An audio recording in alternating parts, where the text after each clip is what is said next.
जिसमें उनके द्वारा यह कहा गया है कि मैंने कभी साहिल का नाम तक नहीं सुना, निकी ने कभी भी साहिल का नाम नहीं बताया हम लोगों को। ऐसे दरिंदों को तो सख्त से सख्त सजा मिलनी चाहिए। मेरी बेटी पर जो भी आरोप लग रखे हैं वो गलत है। क्या और कुछ कहा इसके अलावा, आइए आपको सुनवाते हैं। निकी के जाने के बाद पूरा परिवार सदमे में है, मां बेसुध है, तो लगातार उस निकी के लिए इंसाफ की मांग की जा रही है। लेकिन इस पूरे मामले में हर रोज बड़े खुलासे भी हो रहे हैं।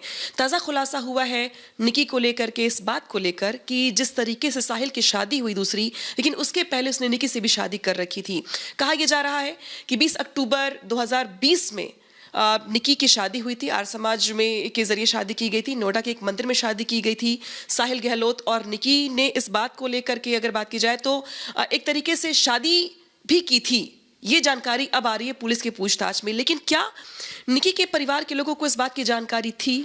क्योंकि जिस तरीके से साहिल लगातार गुमराह करने का प्रयास कर रहा है, पुलिस को गुमराह करते हुए वो अपने हर रोज बयान बदल रहा है। लेकिन अब बड़ी जानकारी ये सामने आ रही है कि निकी उसके साथ रिलेशनशिप में नहीं रह रही थी, लिव इन में नहीं रह रही थी, बल्कि शादी हुई थी। निकी की मां हमारे साथ यहाँ बात करने के लिए मौजूद है। हालांकि काफ़ी तकलीफ में है, बेसुध है, लेकिन ये जानना बहुत लोग चाहते हैं। कुछ लोग ये कह रहे हैं कि निकी लिव इन में रहती थी, लेकिन अब चूंकि साहिल अरेस्ट हो चुका है, पुलिस की कस्टडी में है, उसने पूछताछ में कुछ बातें सामने जो आई हैं वो ये हैं कि उसने शादी की थी नोएडा के एक मंदिर में आर्य समाज माध्यम से। क्या आप लोगों को इस बात की कोई जानकारी थी? हमें कोई जानकारी नहीं थी इस बारे में, हमें कोई जानकारी नहीं थी। हमें जानकारी होती तो हम अपनी बेटी को कुछ तो वो निकालते। अगर शादी करती, किसी को कुछ पता होता तो हम मरने के लिए उस दरिंदे के पास छोड़ते क्या उसको, या उसकी दूसरी शादी होने देते? हमें क्या पता था? किसी माँ बाप को पता होगा कि उसकी बेटी ने शादी कर ली और वो नॉर्मल बैठे रहेंगे, उसका मरने का वेट करेंगे कि बेटी कब मरेगी, कब हम उसका मुद्दा उठाएंगे। हर बार आती थी, पूछते थे बेटा अब क्या सोचें आगे? नहीं, अभी नहीं, अभी पीएचडी करनी है मुझे, अभी मुझे शादी नहीं करनी। उनकी शादी को लेकर या हमें कोई जानकारी नहीं है इस बारे में। ये कहा जा रहा है कि साहिल का परिवार इस शादी से बहुत नाखुश था, इस वजह से साहिल के परिवार ने उसकी दूसरी शादी की अपनी मर्जी के हिसाब से। लेकिन यहाँ तो आप कह रही कि आपको जानकारी ही नहीं है। अगर हमें जानकारी होती तो हम 3 साल तक अपने आप जानकारी होती तो हम उस दरिंदे के साथ अपने बेटे की शादी का वो करते क्या? ये बताओ आप। आज वो ऐसा दरिंदा है, ये कोई सवाल पूछने का है क्या? ये नहीं, बहुत सारे लोग जो है सीक्रेट शादी करते हैं। माँ बाप सोचते हैं कि सही वक्त आने पर हम इसको पब्लिक प्लेटफॉर्म पे लेके जाएंगे। या 3 साल तक माँ बाप को ना पता चले ऐसी कुछ बात हो, बहन माँ बाप मतलब कोई भी दोस्त किसी को ना पता चले। ऐसी सीक्रेट शादियाँ ये सब टीवी फिल्म में होती हैं, ये रियल लाइफ में नहीं होती। अब वो जो बोलेगा तुम उसको लेके हमारे पास सवाल जवाब करने आओगे तो हम क्या जवाब दें? वो तो कुछ और कह रहा है, खैर उसके तो बहाने कुछ और है, उसकी बातें कुछ और है, लेकिन ये बात जानना बहुत जरूरी है। अपना काम करने दो, वो प्रूफ देखेंगे, ढूंढेंगे, जैसा उनको जो लगेगा वही बताएंगे। वो हमें क्या पता वो इतनी दूर रह रहे थे। अगर हमें जानकारी हो तो ही हम आपके किसी सवाल का जवाब देंगे ना।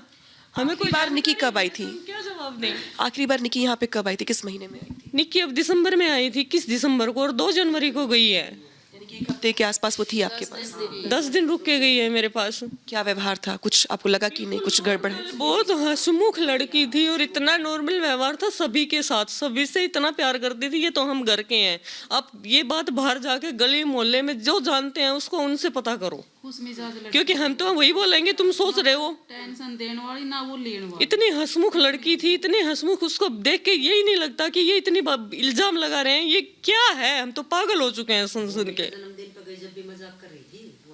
आप तो माँ है उनकी, कभी आपसे कोई तकलीफ शेयर की है अपनी? कोई दिक्कत, कोई तकलीफ? दिक्कत में नहीं थी मेरी बेटी, कोई तकलीफ में नहीं थी। 1% भी अगर ऐसा लगता अगर हमारी लड़की टेंशन में है तो हम उनको दोबारा नहीं भेजते। हम अकेले छोड़ देते अपने बच्चों को, जाने ही नहीं देते। हम पूछते, हम इतने भी वो नहीं है कि भाई बच्चे को कोई दिक्कत है और हमें कोई मतलब नहीं है। हर किसी होता है कि लड़कियां सबसे शर्माती कुछ कोई बात कहने में, लेकिन माँ से शेयर है, ऐसा कुछ नहीं है हमारे बीच में, क्योंकि ना ही तो उसके माँ बाप गवार हैं, ना ही हमारी बेटी गवार थी कि वो उसको यही नहीं पता था कि भाई क्या बताना है क्या नहीं बताना।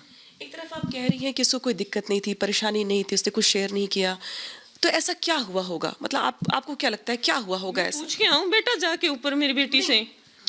मैं एक आपका आकलन दे सकती है, क्योंकि इस सवाल का जवाब मेरे पास कहाँ है। मैं पूछना चाहती हूँ तुमसे, क्या हुआ मेरी बेटी के साथ, बताओ मुझे।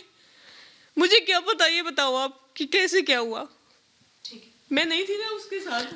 आप लोगों की मांग क्या है अब, किस तरीके की सजा को हम लेकर? ये चाहते हैं कि जैसे मेरी बेटी का अंत हुआ है, ऐसे किसी बेटी का अंत ना हो। ऐसे दरिंदों को सख्त से सख्त सजा दो ताकि और बेटियां सेफ हो। बहन बेटी घर से निकलते ये ना सोचे कि साहिल जैसा कोई मिले, बाहर पढ़ने भेजा है, साहिल जैसे दोस्त या किसी भी रूप में कोई भी मिले और उसके साथ ऐसा व्यवहार करे, इससे पहले ही उनको खत्म करो। हम ये चाहते हैं कि जो इस उसमें इन्वॉल्व है उन सबको सख्त से सख्त सजा मिले ताकि मेरी बेटी को इंसाफ मिले। और भी बहन बेटियों को ये मिले हौसला कि हाँ कोई गलत करेगा तो उसको सजा होगी।